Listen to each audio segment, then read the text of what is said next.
Vous pouvez dire que les Russes ont eux-mêmes explosé le gazoduc Nord Stream.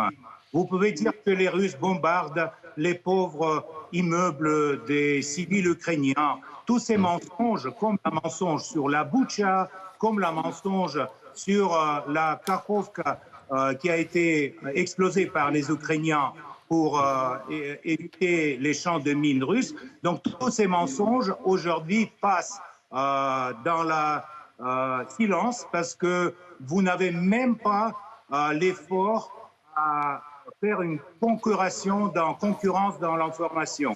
Donc si je comprends bien, Piotr Tolstoï, si je comprends bien, ce soir, vous menez une guerre dans laquelle vous ne faites rien. Par exemple, les bombardements aujourd'hui du côté d'Odessa, notamment qui font 6 morts, 6 civils tués, avec à nouveau des immeubles civils qui ont été bombardés par des missiles, c'est pas vous non plus. Alors, que se passe-t-il vraiment sur le front en Ukraine?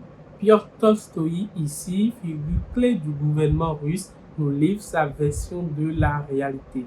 Nous avons des accusations d'injustice à l'égard de la Russie, une contre-offensive ukrainienne qui semble tourner à la catastrophe et des médias occidentaux qui, selon lui, propagent des mensonges monumentaux.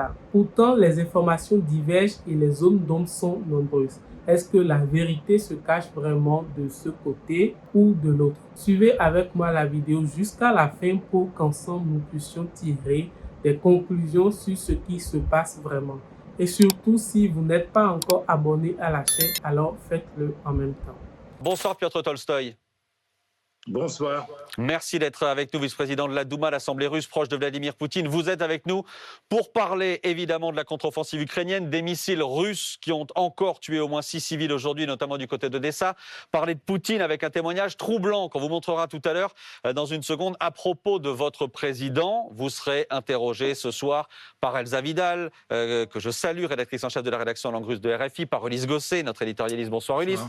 Par Pauline Simonet, évidemment, qui est avec nous, et Pablo Piovivien, qui est là aussi. Avec une question d'abord, Piotr Tolstoï, sur cette gigantesque campagne de désinformation, d'intoxication lancée par des trolls russes, relayée par certaines autorités russes, dénoncée aujourd'hui par la France, une campagne basée notamment sur des faux articles. On en a des dizaines d'exemples qui sont en ligne, de faux articles du Parisien, du Monde, du Figaro, pour raconter à peu près n'importe quoi sur les dirigeants des Ukrainiens, occidentaux. Pourquoi faire ça? Pourquoi faites-vous ça, Piotr Tolstoï? Quel est votre but? Vous savez, moi, je lis pas la presse dont vous avez mentionné. Notre but, c'est gagner cette guerre. Et on voit que l'offensive ukrainienne a lamentablement échoué.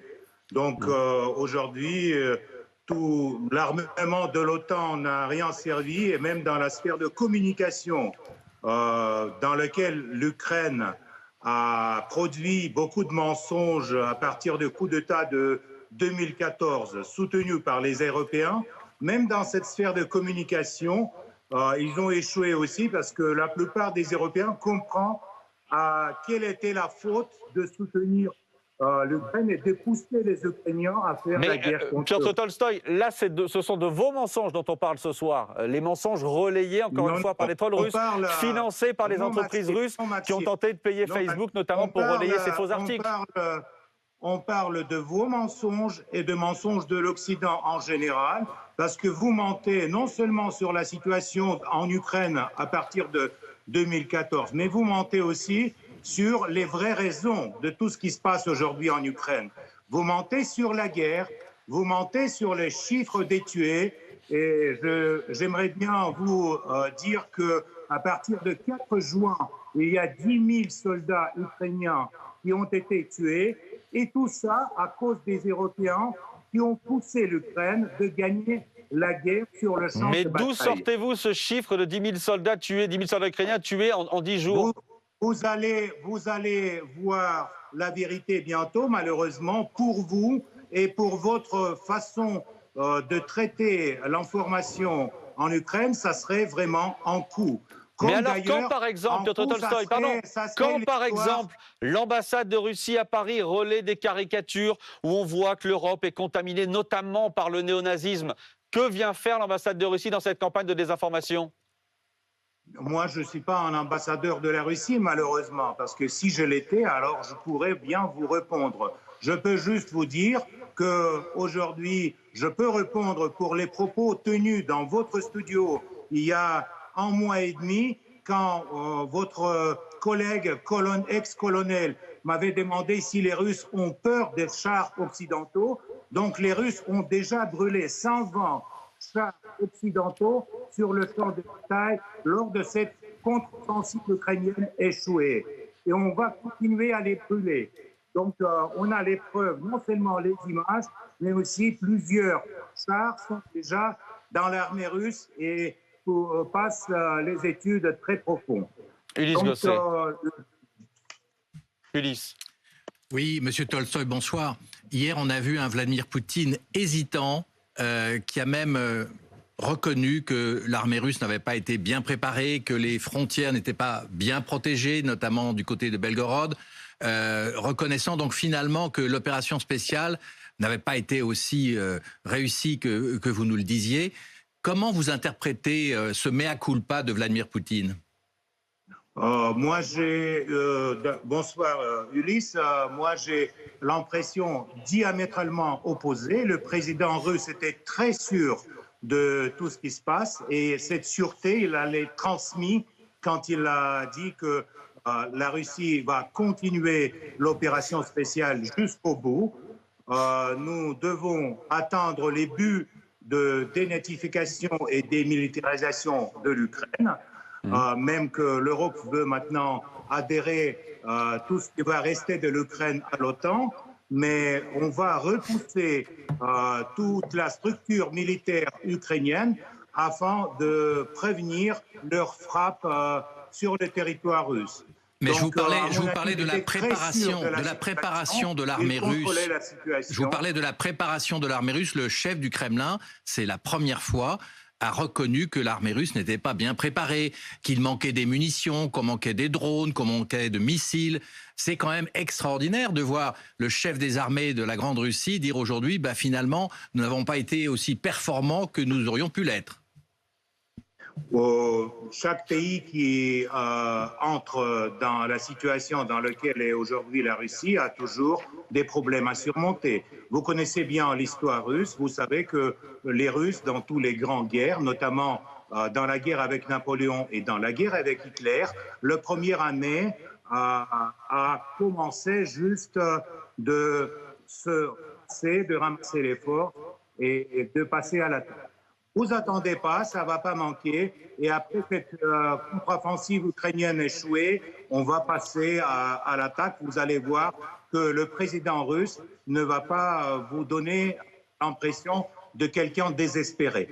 Pauline Simonet. Et Piotr Tolstoï, je voulais revenir à cette campagne de désinformation numérique. Donc c'est la ministre des Affaires étrangères qui a publié un rapport. C'est pas juste des déclarations, c'est un rapport de plusieurs mois et qui accuse donc la Russie d'être responsable de cette campagne de désinformation. Mais qu'est-ce que vous répondez clairement? Est-ce que vous dites que la ministre ment, qu'elle raconte des histoires pour embêter la Russie? Qu'est-ce que vous répondez clairement à Paris? Chère Pauline, je trouve que dans cette histoire, votre ministre ment. Et comme d'ailleurs vous mentez sur la Russie depuis des mois et presque des années, malheureusement on a l'habitude à ça, donc on n'est pas très préoccupé. Mais vous pouvez citer plusieurs campagnes de désinformation. Vous pouvez dire que les Russes ont eux-mêmes explosé le gazoduc Nord Stream. Vous pouvez dire que les Russes bombardent les pauvres immeubles des civils ukrainiens. Tous ces mensonges, comme le mensonge sur la Boutcha, comme le mensonge sur la Kakhovka qui a été explosée par les Ukrainiens pour éviter les champs de mines russes. Donc tous ces mensonges aujourd'hui passent dans le silence parce que vous n'avez même pas l'effort à faire une concurrence dans l'information. Donc si je comprends bien, si je comprends bien, ce soir, vous menez une guerre dans laquelle vous ne faites rien. Par exemple, les bombardements aujourd'hui du côté d'Odessa, notamment qui font 6 morts, 6 civils tués, avec à nouveau des immeubles civils qui ont été bombardés par des missiles, c'est pas vous non plus. Vous comprenez très bien, parce que c'est la défense antiaérienne ukrainienne qui a lancé cette missile dans l'immeuble. Mais c'est vrai que l'armée russe continue à mettre les coups sur l'infrastructure ukrainienne pour détruire toute l'aide occidentale, notamment pour détruire les avions, les chars et les drones que vous, aujourd'hui, payés par les pauvres gens, vous les envoyez aux Ukrainiens. Mais donc les images que l'on voit là, d'immeubles encore une fois bombardés, il y avait des infrastructures stratégiques dans ces immeubles-là?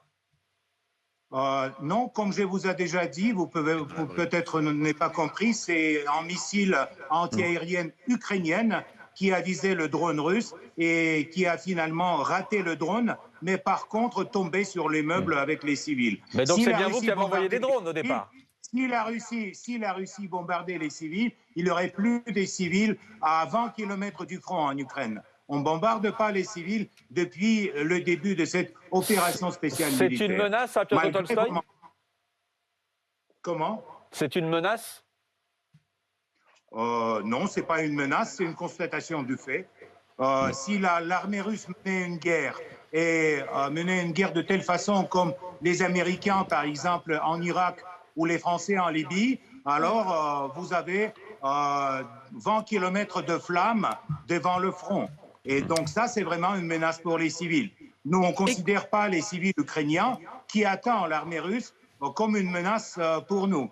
Mais par contre, on va continuer à bombarder toute l'infrastructure militaire ukrainienne, notamment comme on a bombardé l'état-major de service spécial ukrainien à Kiev, notamment comme on a bombardé à Odessa les espaces où il y avait des munitions européennes et munitions ukrainiennes. On va continuer à faire ça pour démilitariser l'Ukraine et pour éliminer l'armée ukrainienne.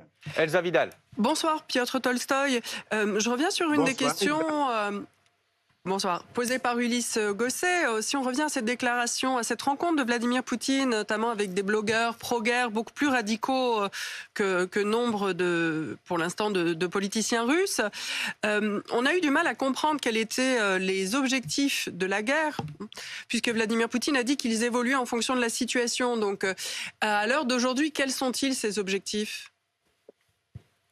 Elsa, je suis désolé, c'est un secret militaire. Je vous entends mal. C'est un secret militaire? C'est un secret militaire, Elsa, je peux pas vous dire. Alors, vous dites un secret, il y a quand même un terme que vous avez employé tout à l'heure, c'est à nouveau dénazifier. Vous avez toujours ça en tête. Combien de nazis arrêtés depuis le début de la guerre par l'armée russe? Ils sont où, ces nazis arrêtés? On pose la question depuis 1 an et demi, on ne les voit pas. Écoutez, si vous voulez le voir, vous pouvez venir à Donbass. Il y a la Cour qui examine aujourd'hui une affaire sur des 120 nazis qui ont été à Mariupol, et on va continuer à le faire. On va continuer à arrêter les nazis. On va attendre la fin de guerre pour faire un procès très ouvert. Je vous invite, venez et voir. Et vous allez arrêter Dmitri Oudkine, celui qui a un insigne SS tatoué sur le cou, à la vue et au su de tout le monde? Je ne comprends pas votre question. De qui vous parlez? Je parle d'un néo-nazi notoire russe qui travaille pour Wagner et qui a été reçu au Kremlin, même à la table de Vladimir Poutine, et dont on ne peut pas douter de l'affiliation néo-nazie puisqu'il a un SS tatoué sur le cou. Qu'est-ce que vous allez faire pour les néo-nazis russes, en fait? Vous allez vous auto-bombarder?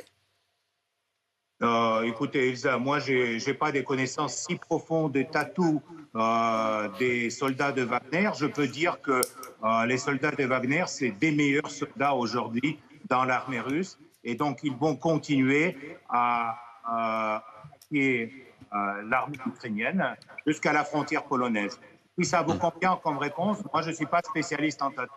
Moi non plus, je ne suis pas spécialiste. En fait, on a des vidéos qui sont diffusées aussi dans l'espace russe. Et puis, on a connaissance de néo-nazis en Russie et de néo-nazis dans presque tous les pays européens du continent. Donc, la question, c'est est-ce que vous allez bombarder tous les pays européens? Est-ce que vous allez bombarder les néo-nazis russes aussi?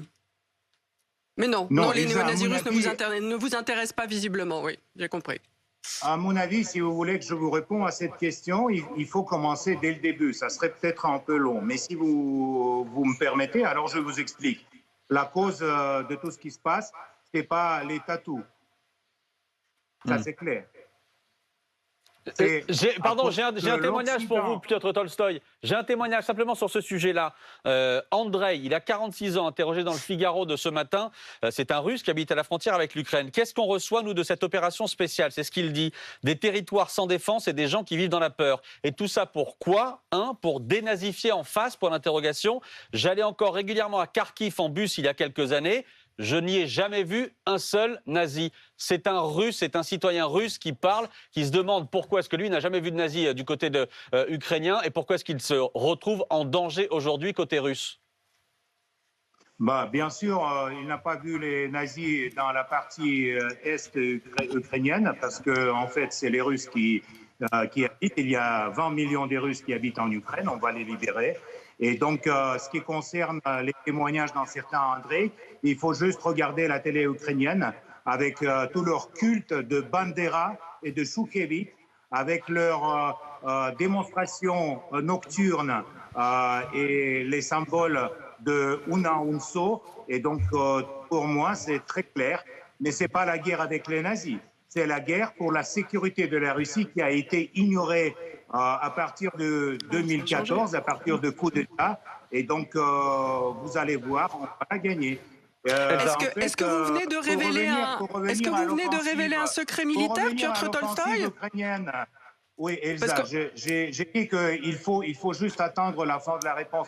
Pour revenir à l'offensive ukrainienne, pour l'instant, tout va très très bien parce que les Ukrainiens, ils s'en foutent des armements occidentaux, ils le laissent juste avant la première ligne de défense russe.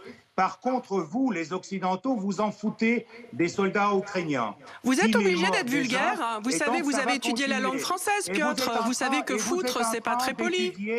Vous êtes en train d'étudier les tatous nazis, à mon avis. Oui, c'est comme ça que vous savez, c'est comme ça que vous identifiez les Ukrainiens nationalistes ou pseudo-nazis. Donc, je vous retourne la question. J'ai une autre question, en fait. Quand on s'est parlé la dernière fois à la télé, vous m'avez menacé. C'était quand je vous avais un petit peu régulièrement posé la question des études de votre fille aux États-Unis. Vous n'aviez pas tellement aimé ça. Vous-même, vous avez fait vos études à l'étranger.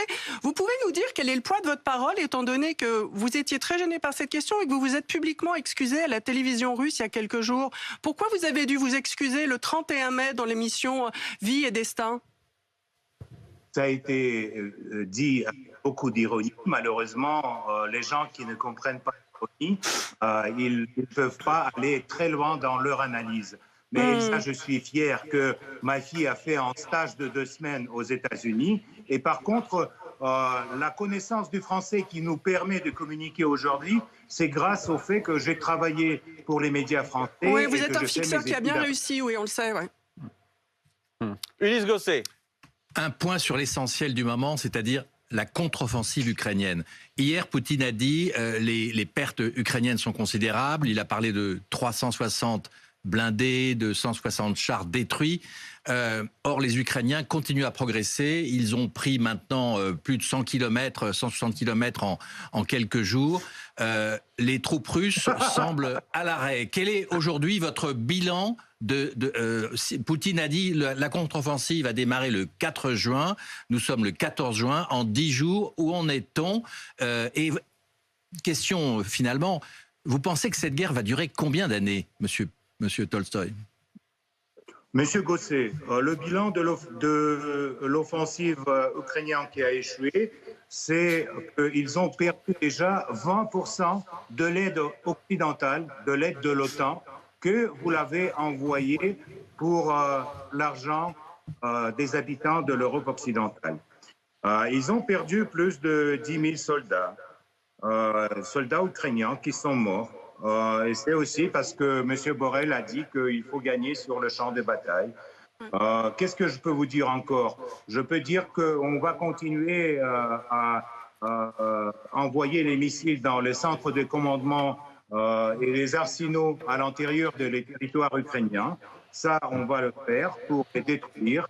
La défense antiaérienne ukrainienne, dont le résultat, vous avez vu, notamment de l'OPSA aujourd'hui, a été détruite par les missiles hypersoniques russes, notamment 3 complexes patriotes américains à Kiev qui ont été brûlés par une missile hypersonique dès leur installation. Voilà, donc à mon avis, c'est un désastre historique. Alors, la contre-offensive, Monsieur Tolstoï, Monsieur le député, oui. vous parlez d'un désastre, mais la contre-offensive ne fait que commencer et on sait aujourd'hui que les forces ukrainiennes n'ont engagé qu'une petite partie de leurs effectifs. On parle de 3 brigades sur les 9 qui sont aujourd'hui prêtes à l'attaque. Donc, soyons prudents quand même sur l'analyse de ce qui se passe. Je vous ai posé la question, est-ce que Moscou se prépare à une guerre longue qui pourrait durer des années ? Moscou se prépare à une guerre, à une opération spéciale militaire, jusqu'à le résultat. Si le résultat sera la négociation, tant mieux. Si le résultat sera notre arrivée à la frontière polonaise, tant mieux encore. Mais vous allez voir le résultat, peu importe le temps. On a l'éternité devant nous. Vous avez l'éternité aussi pour les frappes ukrainiennes sur le territoire russe. Je veux dire, il y a de plus en plus de frappes. Maintenant, on a même eu des incursions.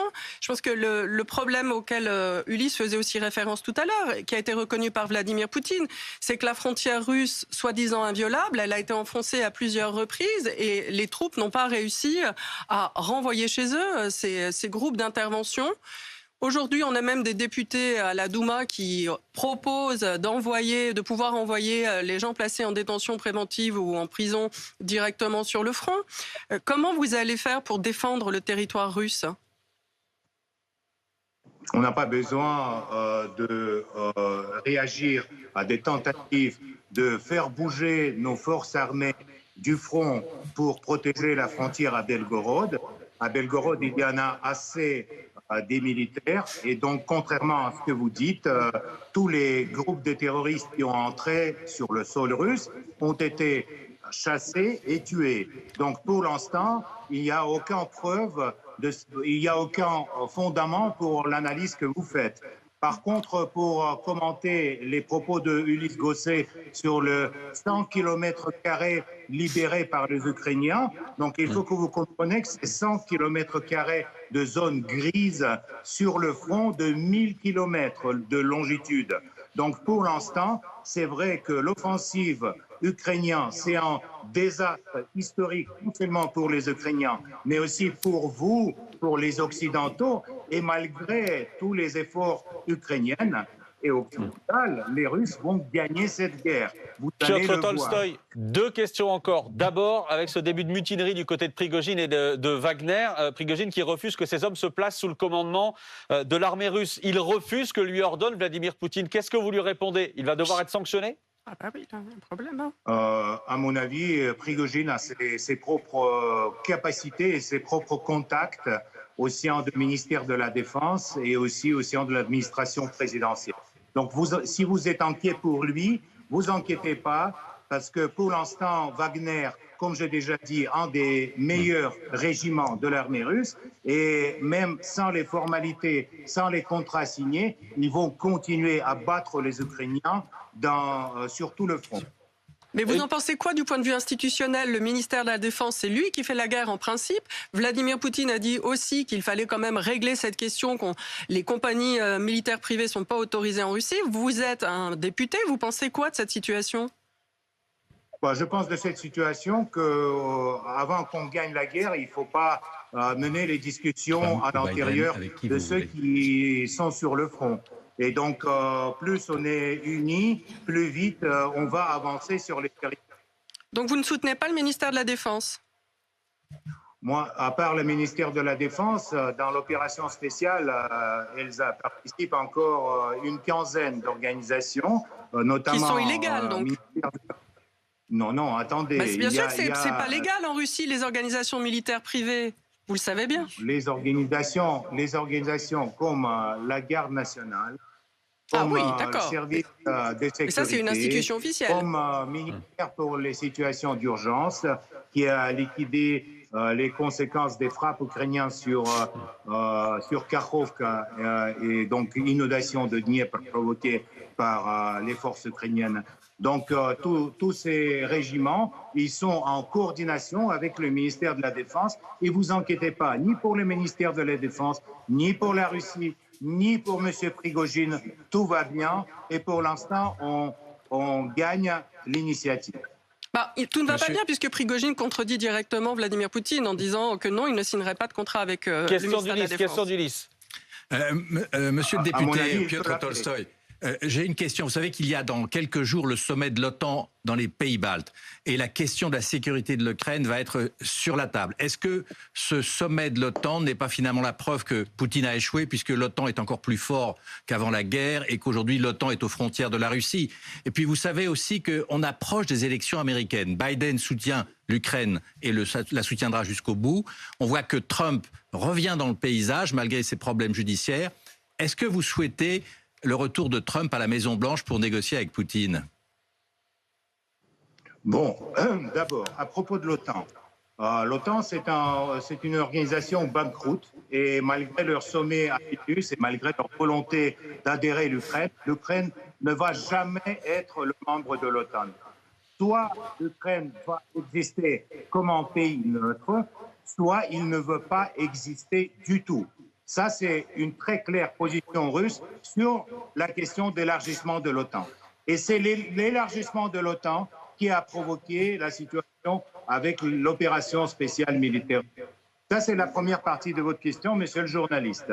Donc, la deuxième partie sur le soutien de monsieur Biden, à mon avis, monsieur Biden a besoin qu'on lui soutienne vraiment à ce moment-là. Surtout, il tombe un jour sur deux.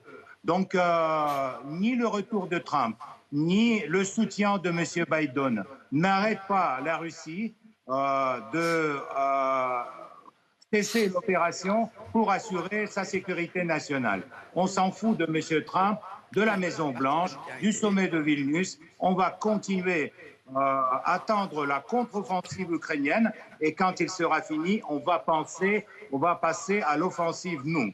Et donc, à ce moment-là, on verra bien. Dernière question, Pablo Piovivien. Dernière question pour le Tolstoï. Oui, bonjour Monsieur Tolstoï. Si vous êtes là ce soir et que vous répondez à nos questions, c'est que l'image de la Russie par-delà vos frontières vous importe. J'aimerais vous citer les mots du romancier essayiste Mikhail Shishkin, qui était interviewé aujourd'hui dans Le Monde, qui est exilé en Suisse depuis 1995, et il dit « La Russie est devenue un pays d'assassins. Ma langue est devenue la langue des assassins. Une Russie qui mène cette guerre infâme peut-elle être mon pays? Je veux rendre sa dignité à ma langue et à ma culture. Cela ne peut passer que par la défaite totale du régime de Poutine et la victoire totale de l'Ukraine. » Est-ce que vous comprenez ce que dit Mikhail Shishkin? Vous savez, Mikhail Shishkin, ça fait longtemps qu'il vit en Suisse, pas en exil parce qu'il est immigré. À mon avis, c'est pas un écrivain russe parce que sa façon de traiter son pays, sa façon d'écrire sa langue et sa façon de raisonner n'a rien à voir avec la Russie et avec les Russes. Donc c'est dommage, ça arrive que les écrivains en immigration, comme d'ailleurs les traîtres de KGB qui ont retourné vers l'Est, tombent dans cette piège. C'est bien dommage pour lui. Ça n'a rien à voir avec la Russie et je suis fier d'être russe. Et je vous dis que je m'en fous de l'image de la Russie en Occident, construite avec des narratifs américains par la propagande occidentale. On s'en fout. Piotr Tolstoï, invité de 22h max ce soir en direct. Merci à vous. Est-ce que la contre-offensive ukrainienne est un échec complet ou une simple désinformation? Les accusations d'atrocités russes sont-elles fondées ou une simple manipulation pour ternir l'image de la Russie? Je vous invite ici à réfléchir à tout ça et à partager vos avis dans les commentaires avec moi ci-dessous. Quelles sont vraiment vos impressions sur ce qu'on nous présente ici comme la vérité? Et surtout, n'oubliez pas de vous abonner à la chaîne. Je serai dans les commentaires avec vous pour discuter et répondre à vos questions pas à pas. À tout de suite.